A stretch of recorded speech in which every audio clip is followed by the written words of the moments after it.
And this is produced by Scarlet Imprint. And as is the case usually with their work, this is a very beautifully produced work of tarot art, and the quality of the cards and the cardstock and so forth is really excellent stuff. And I'm going to do a quick walkthrough and review of this deck. As you can see, it's a limited edition tarot. It's quite a large format, and these are black and white illustrations by Radomił Bogusławski, and none of the cards are numbered or titled. So these are purely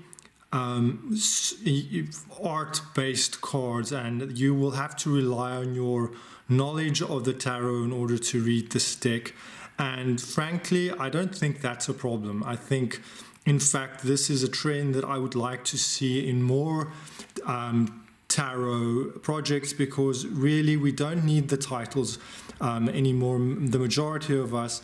And if you're still learning the cards, then there are many other good learning decks for that. I love that. I really love that about this deck, because you just have the impact of these visuals to deal with. And as I was saying, this is large format. These are larger than your average reading cards, so it's not really, strictly speaking, a comfortable card size. But because this is a limited edition deck, because of the quality of this art, it's really worth it having this extra bit of surface area to appreciate the work and to read these cards in the way that they deserve to be read, which is to say, to delve into the values, the very many surface values that you can discover by having more of the image on the surface there, right? So really lovely, rich black and white images. Now, initially when I came across my some black and white image tarot, not even tarot, even other kinds of decks, if they were black and white, I would steer clear of these kinds of decks. Somehow thinking that a black and white deck wouldn't be as good or something.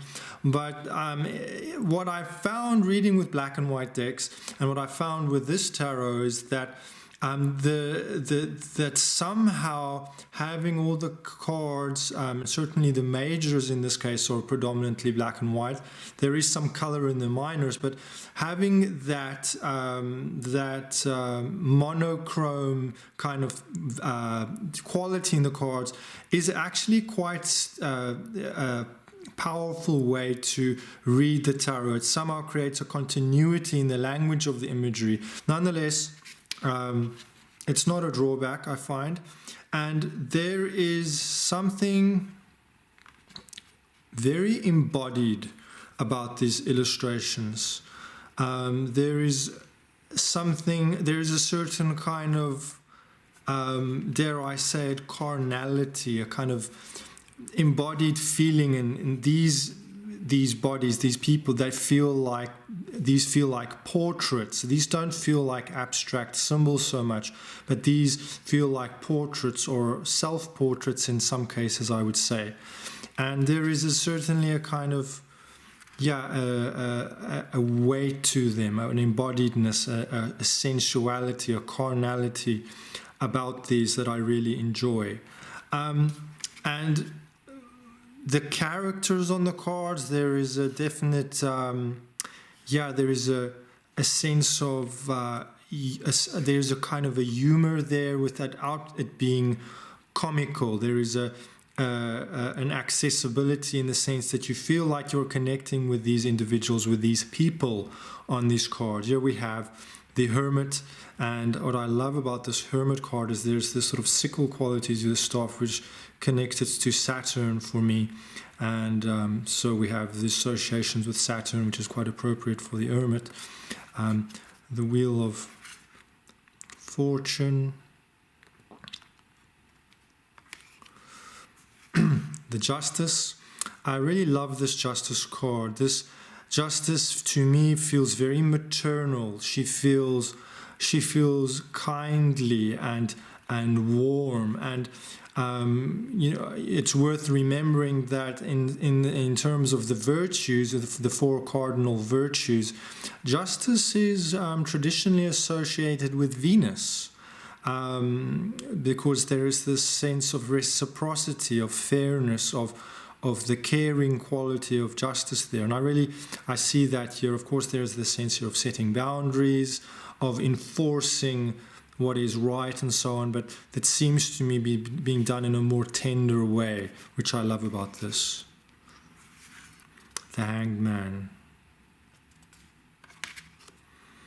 I love this death. There's something, as I was saying, there is some humor in this. This feels to me to have there is something a little bit playful here, even though this card traditionally deals with our mortality and so on, things coming to an end. There is something quite fun in it, dare I say it, about this representation. Temperance. They're very interesting. These almost feel like, I'm not sure. This is a reference to some sort of alchemical process there. The blending of these fluids they seem almost weightless. Again, where the angel has his feet on the ground and in the water.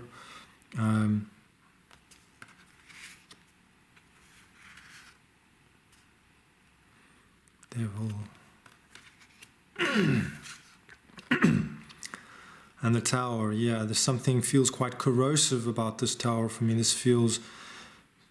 There is some distress in this image for me. It has a scratchy, appropriately disrupted kind of quality about the values and the line work. Hope, something quite again embodied. This card is typically a very, very celestial card. It has a kind of reified lightness in it usually, but this to me feels a lot more embodied. There's something about the compactness of the composition, the way the figure is kind of all squeezed into the frame, which makes it feel more intimate. It feels more connected to the earth. It feels again like a person. This feels like it could be a portrait, and there is this sense of that this is a real body. There is a fleshiness there that I like, connecting it, for me, bringing down the meaning of the star into a more more sensate kind of place. I love this. I love the moon. Here we have, these look like puppies, really. And we have a little dog, and it seems to me to be a little wolf. And I'm reminded there is a French saying, between dog and wolf, which is the quality of the light. When you see something in moonlight, you can't tell whether it's a dog or a wolf, between dog and wolf. And this seems to me to be talking a bit about that.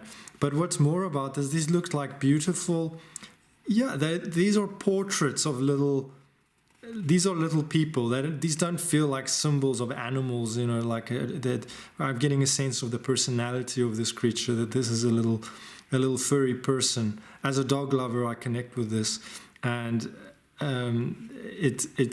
it's quite endearing without being sentimental, without being chocolate boxy or anything about it. But there is something quite endearing, and of course, the quality of the art, the way the line work is used to suggest the furry, texture of these two little animals, and that is really.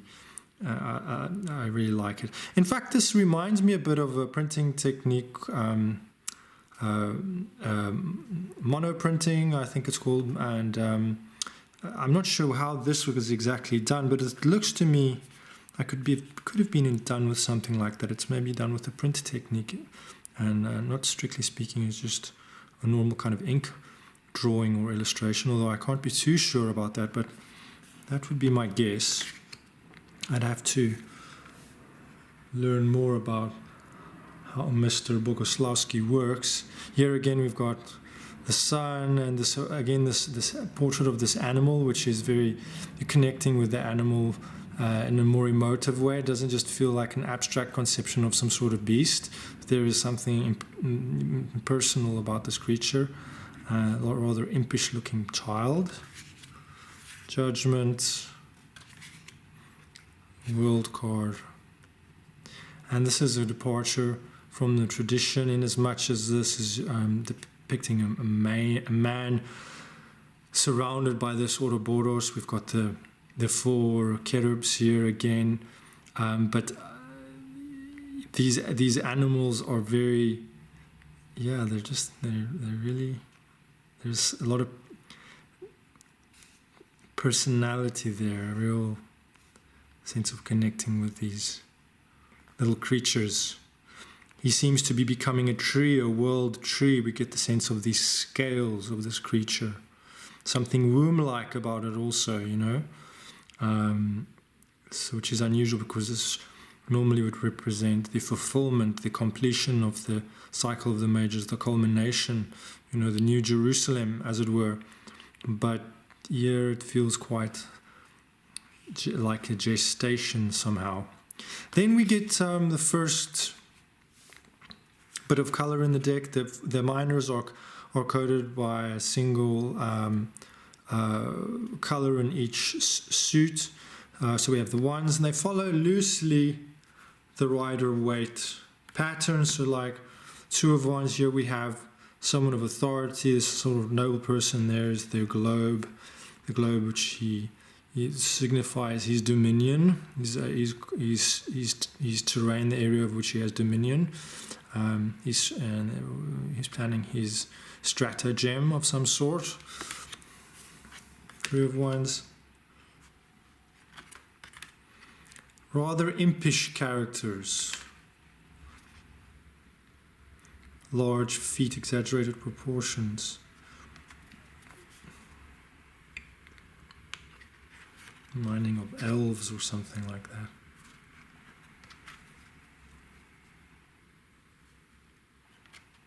Ten of wands. And then the court cards, which I love the court cards in this tarot. They are very refreshing. There's something, again, there's a lot of humor in these cards without them being comical necessarily. Cups, Ace of Cups, and we have a sort of a mermaid motif, and there's a lot of male characters, or a lot of men in this deck, and as a male reader I really like that. I think lately there's been an emphasis on more feminine, or rather decks that we don't want to gender cards, but the more, we see a lot of women in cards lately, which is all good and well, but it's interesting and it's nice to see this emphasis on the masculine.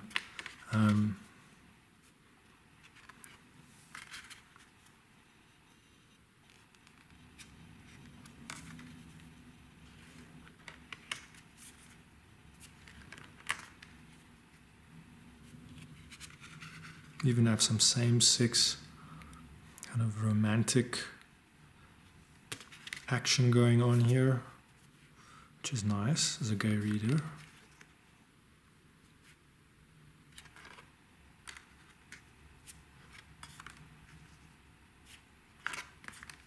And this is where I was surprised. We get to the suit of swords, and then suddenly everything goes pink.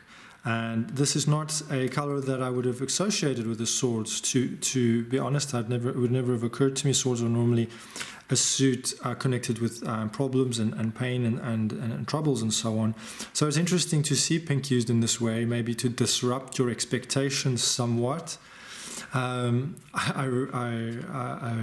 Again, there's something quite beautiful about this. Almost like he's resting, but it's almost like an out-of-body experience, like this figure is lifting off. He's kind of set free from the bounds of his body somehow.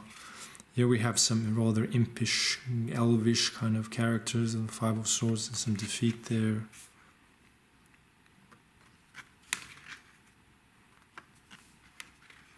As you can see, a lot of men where you would normally be seeing women. Normally we would be seeing a female character on the Eight of Swords, but there's male. I really love this Ten of Swords. Reminding me a lot of the Four of Swords. It's the same composition. The figure is very similarly, and I wonder if that's intentional, as if the Four of Swords is almost a discarnate soul or something. That would be my intuitive read on that. But even so, there is something very beatific about this character, this card. Normally a card of ruin and pain and so on. It's Ten of Swords is a difficult archetype, as it were, but here there's something beatific, something, it reminds me somewhat of Saint Sebastian, something like that. Oh, and then we've got the court cards in the swords suit, which I love. There's something very cheeky and a little bit rococo almost about this. I love the Queen of Swords, somewhat Marie Antoinette, off with his head, it's somehow quite decadent for this severe suit. Normally, you know, there's a sense of sobriety about the court cards in the swords. You know, this is the widow and the ex, as it were. But here she's somewhat more empowered, somewhat more cheeky about the whole affair. Again, King of Swords, normally a more severe, judge-like character, here taking a somewhat more effeminate, maybe. I love it. It's great. Pentacles.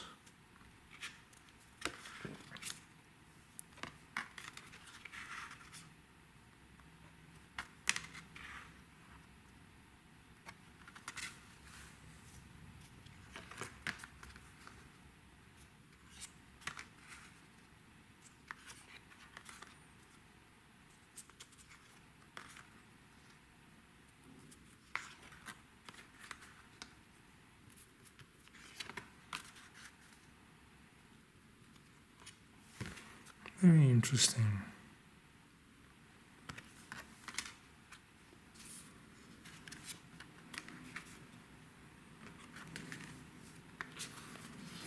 And so while the minors are very readable, they are accessible if you understand the Rider-Waite system. But for me, this deck really shines with the majors. There's something very special about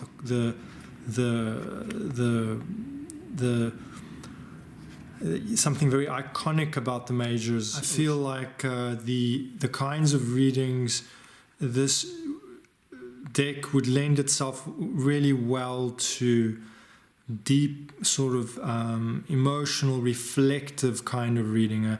I don't like to use the word psychological, because for me that can be a somewhat pejorative, but it feels like it leans towards a strong, an emotive kind of space.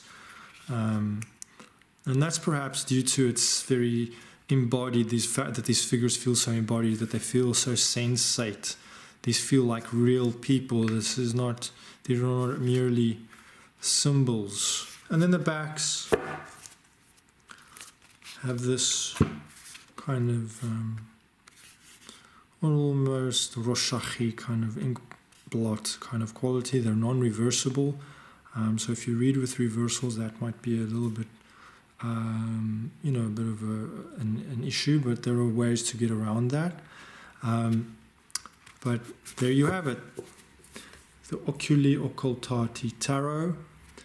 Beautiful piece of art. I trust that you found that interesting and useful. Remember to like and to share and to subscribe if you did. I will link Scarlet Imprint down below so you can go check it out on their website if you want to find out more about this this tarot deck. And as always, thank you for watching.